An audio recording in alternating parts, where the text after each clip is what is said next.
I may have given the impression on this channel that I'm good at reading and understanding the books that I do read, but today I'd like to shatter that illusion by talking about 9 books that I really struggled with. I'll admit that in most cases, it was my fault. It was me not being able to understand them, whether that was due to knowledge of the period or just my inadequacy at understanding that type of literature. However, sometimes I might have to put the blame on the author, and that they were just trying to be too clever, or frankly, the book was just boring. But aside from both of those reasons, I'd like to talk about 2 books that I don't really think can be understood, or should be understood, at the first time of reading. And they're The Master and Margarita by Mikhail Bulgakov, and In Waterman and Sugar by Richard Brautigan.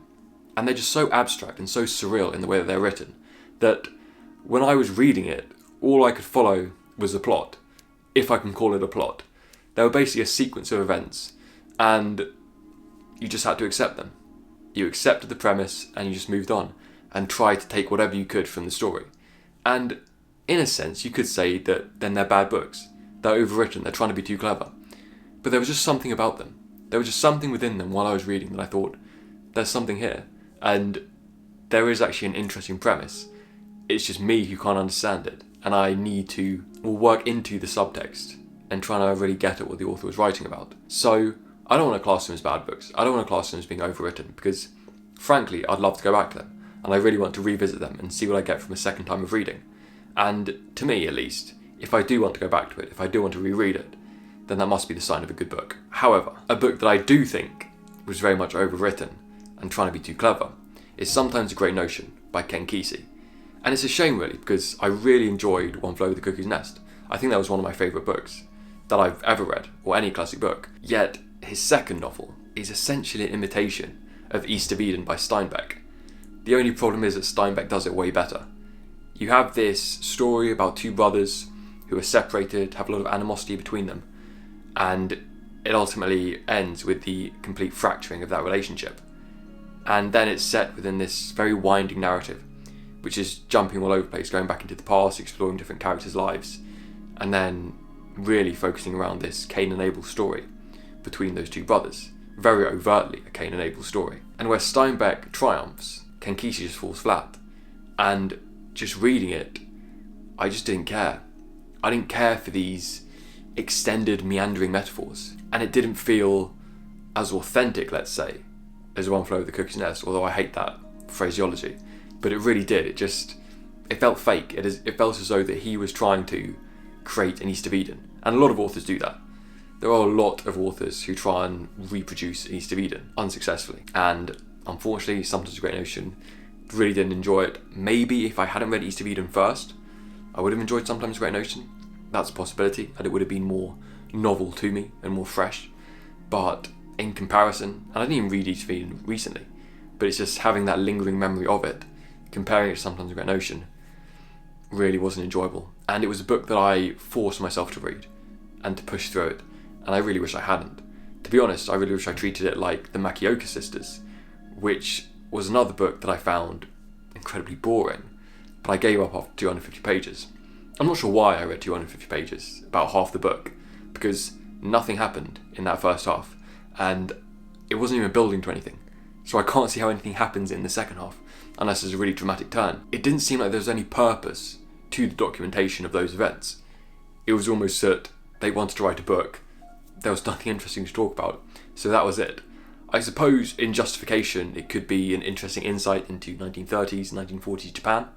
That's a perspective, to get a sort of anthropological overview of the society. However, really just not for me, and it's not a book that I'm going to return to. Although I do try to with books that I never finish reading. But this, unless there's a big change in my heart, it's not going to be the one. And while I was reading it, what I kept comparing it to was Pride and Prejudice. And that was another book that I really struggled with. To be honest, I think it was one of the first classics that I ever picked up voluntarily, as in not one that was sort of mandated by the school or when I was learning English literature. And maybe that was a cause of it, and that I didn't really know what I was getting into, I wasn't used to the pacing. But frankly, Victorian and Regency literature, Regency being Pride and Prejudice, it just never has resonated with me, and I've always found it difficult to get into. I don't know if it's the style, I don't know if it's the themes that they're talking about, but it's never worked with me. or certainly not like the 19th century. And two other books that fall into that category are Wuthering Heights and The Pickwick Papers by Charles Dickens. Now, Wuthering Heights I think I do enjoy a bit more, but the main gripe that I had and struggle I had with that, at the start at least, was just the family tree. And there are sort of two generations that are being talked about that are so similar. It's really hard to get to grips with where you are when you start a new chapter or where you enter into a different storyline. And that was the main difficulty that I had. And it's interesting saying that because a lot of the Russian literature of the same time period and also of the 19th century are incredibly difficult to get to grips with in terms of the characters, mainly because of the interchangeable use of names referring to one character. I don't know why Wuthering Heights was such a challenge for me on that basis, but it really was. However, still with Pride and Prejudice and with Wuthering Heights, I do want to go back to them. Maybe it's because of their reputation and that they're meant to be great books. And I don't ever want to read anything and think that it's great just because that's the sort of label that it has. But in this case, I do... Well, one, for Pride and Prejudice, it was such a long time ago that I really think I need to reread it. And for Wuthering Heights, I did enjoy the second half. It was just a struggle of getting to that point, which was... Well, I didn't enjoy it too much, but I would definitely like to reread it again when I've got a better understanding of the different characters that are at play and the structure of the novel. However, the third one of the Victorian Regency period, The Pickwick Papers by Charles Dickens, no, I do not want to read that ever again. And it's similar reasons at the start in terms of the style, the themes. Dickens is always an author who I struggle with. I don't know if it's the way that he structures sentences, which is quite typical of that era, and that I just find it too long in terms of the sentence length, that I just don't get into the story. I find that quite off-putting in that manner. But the Pickwick Papers especially, it wasn't that there was nothing going on. I just didn't care about what was going on. I didn't have any interest in this group of Victorian men and their escapades. I really didn't look forward to it. And I'm quite glad that it was a library book and not one that I'd spent money on, as well, I don't know if I could live with that decision. I want to try other Dickens. He's an author I really want to read this year. But the Pickwick Papers, no. Just scarred by it. I can't pick it up again. And I appreciate the fact that it was written in a serial format. So different stories written in newspapers and released periodically. It's almost a television series of its day. Although, with streaming services, they were obviously released in bulk, almost as a book, let's say. The chapters released in one copy. But as it started out as a medium, the story was released incrementally. So I appreciate that perhaps it was meant to be read in that manner, not, page after page, but to be honest, I don't see how that could improve it. It's also interesting to see how mediums evolve in that manner. To be released in segments and then in a longer format, then you can see it's pretty much everything. And I think that stands true for most things. Even imagine Instagram, sort of starting off with just pictures, evolving into reels, TikToks, starting off very short videos and now minute-long videos. It's really had an evolution of the content, and Vine could even be seen as a precursor to TikTok. That does seem to be quite a consistent trend. And the final sort of segment of books that I want to talk about that I personally struggle with is epic poetry. And so that's a narrative that's written in verse format, that's written as an extended poem. And the reason that I think that I struggle with it is that I just don't read enough of it.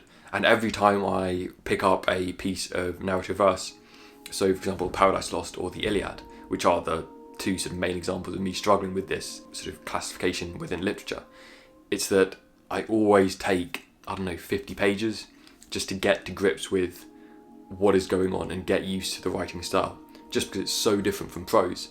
And it's strange because when I read Shakespeare, I don't find that. I don't find the switch between verse and prose to be as jarring. But in this format, when it's just consistently verse, something's there for me. As in there's a little sort of speed bump that I can't get over, or it takes me a while to get over. And it is with Paradise Lost and the Iliad that I found the biggest struggle. Partly in Paradise Lost it's to do with the content is very difficult, particularly if you're not so acquainted with the biblical stories, particularly the start of the Old Testament, which I wasn't at the time of reading Paradise Lost. Also, the word choice is very archaic and quite difficult to read, almost in the same way that Shakespeare is, but maybe not as bad with Milton and Paradise Lost. However, still I found it quite challenging. Philosophically, it's also very dense, which just adds to the complexity of the verse. And then with the Iliad, I read I think it was Collins' Classic Edition, and I don't know what kind of heathen decided to talk about the Roman gods in place of the Greek gods. so you use Jupiter instead of Zeus. But why do we need to make it more difficult than it already is? It's already a hard story to discuss or to read, and then you have to throw that curveball in. But when we're talking about sort of 15, 20 gods who play a part in the Iliad, it just became impossible. And I know that sounds like a bit of an excuse, and it's not really such a barrier as, you just get acquainted with the characters as they come up. But I think Greek mythology plays such a dominant role within the Iliad. And if you read any of Homer's works and have a good understanding of particularly Greek mythology, then you're fine, because you kind of understand the basis of the book.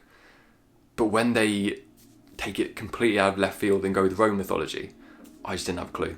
And I really don't think I took anything away from reading the Iliad. And it's more so than probably any of the other books on this list, one that I want to return to, but in a different edition. It will not be the Collins Classic Edition. As, to be honest, sometimes it is just a bad translation. It is just a bad edition, which is why we don't understand it, as much of an excuse that might be. But that's just my feeling. I'd love to reread it, as I would most of the books on this list, aside from a few. And yeah, see if I do any better off the second time of reading. But yeah, we will see. See you in the next one.